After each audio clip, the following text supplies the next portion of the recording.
Right, so we're on to chapter 3 now, which we're looking at thriving in your professional, the wider professional role. Can you explain to us a little bit about what does that mean to thrive beyond the professional context, beyond the classroom? Why is it just as important as thriving in the classroom? Thank you. A lot of people have asked me about why I included that chapter.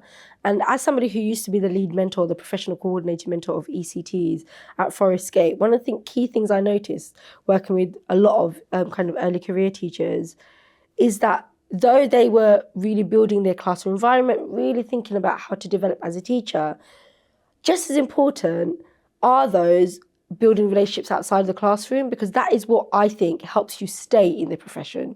So as much as being in the classroom, keeps you in the profession, actually what will keep you there long term and really think about aspiring to leadership, which is what I think everyone should be doing, is how you build those relationships across the school. And those internal networks are just as important as your classroom. And I do think an early career teacher should focus on their classroom craft, really building that. But you can't do that alone. Mm-hmm.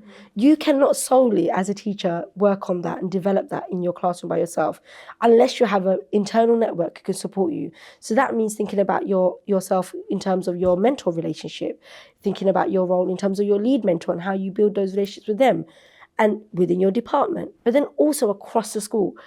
For me, building relationships with people who are at reception is just as important as building relationships with the people that you see all the time, like your mentor or your head of department, because that's what makes schools really powerful places. They're a place of social community, and you can't build a community by yourself and just with the people that are within your department or your phase.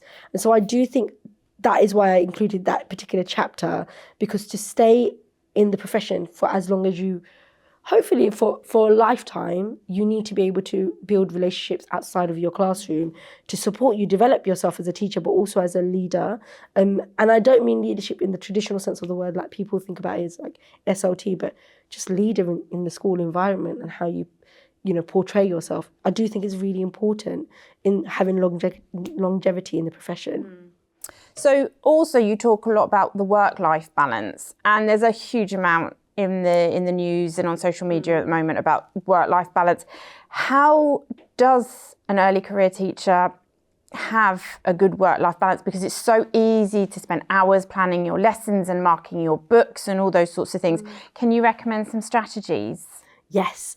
I think the first disclaimer I would say is it's okay if it's taking you hours to plan a lesson because you're at the start of your career. With any job, whatever job you do, when you're a novice, it always takes a lot longer to be able to do that because you're building those mental models.